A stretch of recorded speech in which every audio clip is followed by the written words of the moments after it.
Salut, salut les amis, c'est Timena, j'espère que vous allez bien. Moi, ça va pas trop mal, même si j'ai, comme vous l'entendez, un petit peu mal à la gorge. Mais ce n'est pas grave, c'est juste qu'il fait froid par ici. Aujourd'hui, on va s'intéresser à trois petites news Apple, des petites news sympathiques que pas tout le monde a vu, bien sûr. Et je vous en parle après le nouveau générique. Ça fait déjà 2 fois, mais c'est le nouveau générique. C'est parti.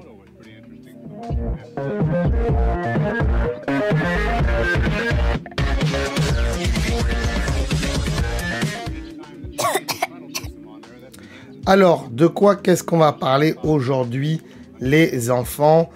On va parler donc d'Apple et on va parler de prototypes. Alors, premier prototype d'Apple Watch, dont des images ont circulé sur Internet. Et comme on peut le voir, voilà, ça ressemble à un iPod. Il y a 2 boutons. Il y en a un qui simule le bouton de base de l'Apple Watch.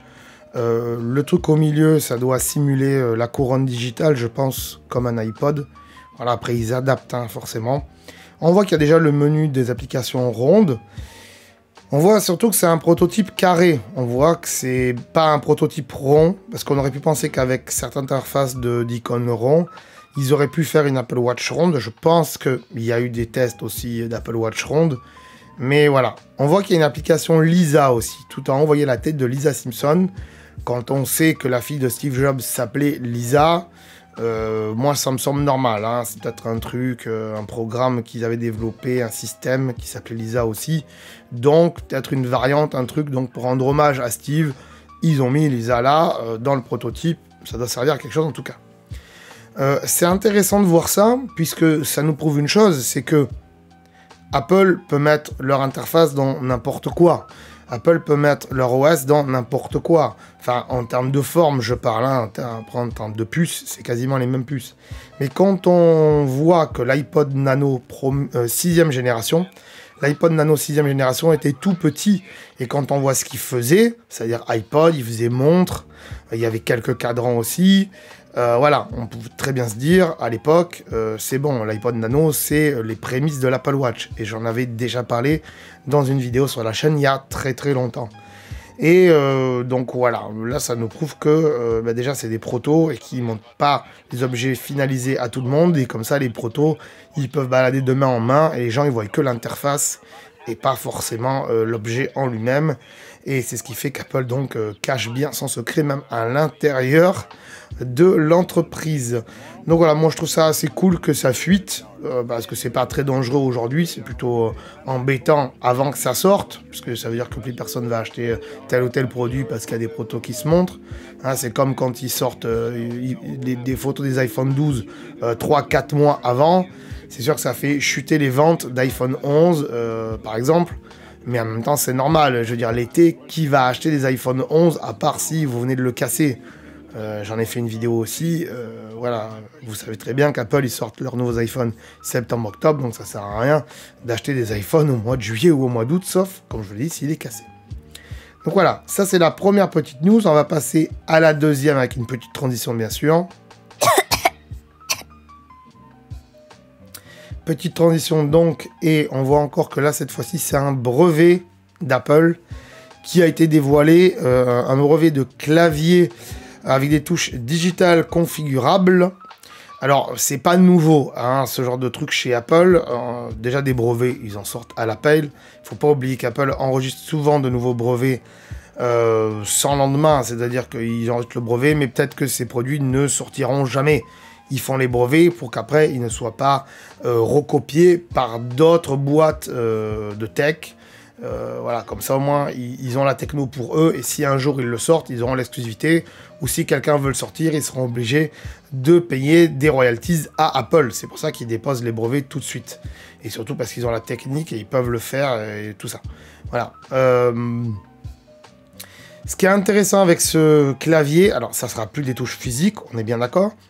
Il faut se rappeler qu'il y a quelques temps aussi, Apple avait racheté une boîte qui fabrique des écrans e-ink. C'est-à-dire des écrans de liseuse. Voilà. Et des écrans de liseuse qui étaient tactiles. Voilà. Donc, en fait, à mon avis, ce que Apple veut faire, avant de mettre de la couleur, comme c'est le cas sur la Touch Bar sur les MacBook Pro, avant de mettre de la couleur sur ces touches, déjà peut-être les rendre en noir et blanc, mais que ce soit carrément un petit pavé tactile qui fait que, en fonction de l'application du logiciel qui va se lancer sur votre marque, les touches vont s'adapter. Par exemple, Final Cut, il y a des raccourcis spécifiques à Final Cut. Pour le couper, par exemple, c'est B. Pour la flèche, c'est A. Voilà, le copier, c'est commande C, commande V pour coller. Ça, vous le connaissez plus ou moins. Mais là, ça veut dire que quand Apple va lancer ce genre de clavier, et quand on va lancer donc une application, eh bien, l'application, vous l'aurez compris, va changer les touches automatiquement. Ça sera au développeur de le faire et tout ça.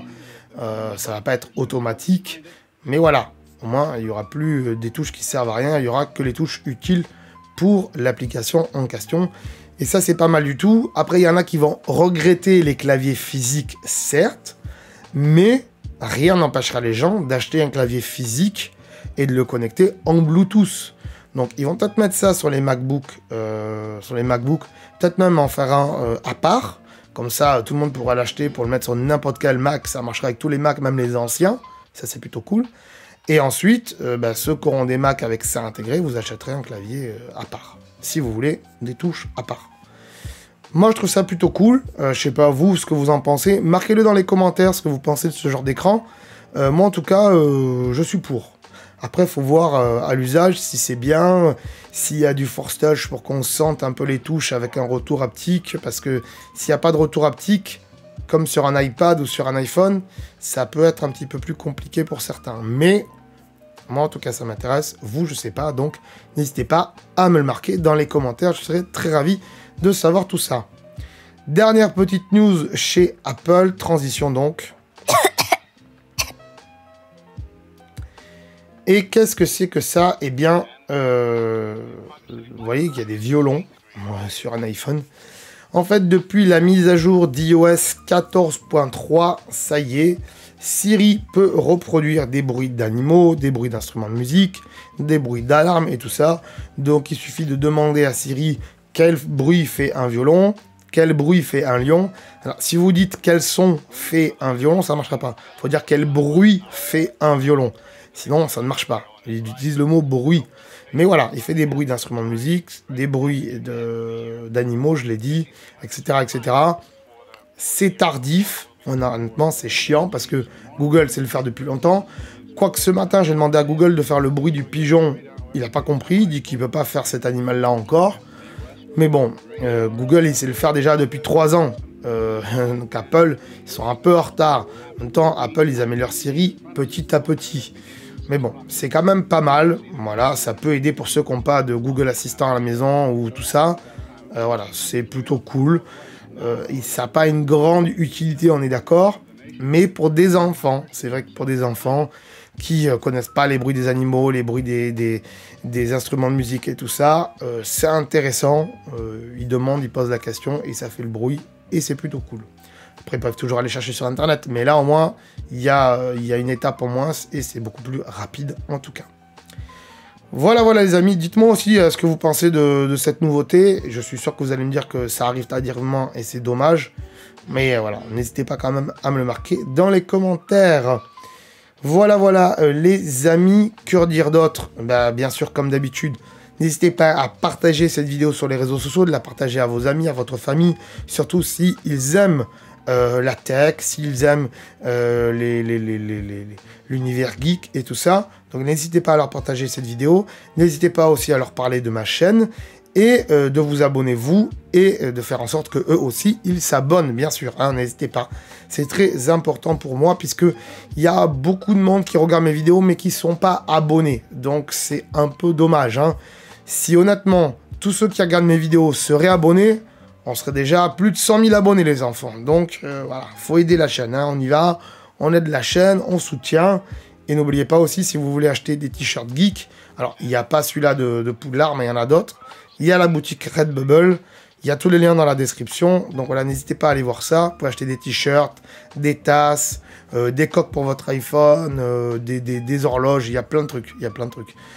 Il y a même des tabliers pour faire la cuisine, donc, et des masques. Il y a même des masques. Allez voir ça.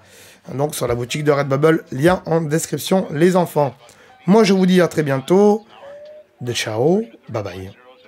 Ah, attends de partir, j'allais oublier. Tu peux aussi me suivre sur les réseaux sociaux, ici, voilà. Hein. Tu peux t'abonner à la chaîne ici, voilà. Hein. Ici, voilà. Là, voilà, tu t'abonnes, hein. C'est pas mal. Hein, voilà. Comme ça, tu peux voir toutes les vidéos qu'on a fait sur la chaîne. Et en plus, c'est gratuit, c'est pas comme Netflix. Tu peux aussi regarder les vidéos que je te propose ici. Hein, voilà, ici, elles sont là. Hein. Tu peux les regarder éventuellement. Hein.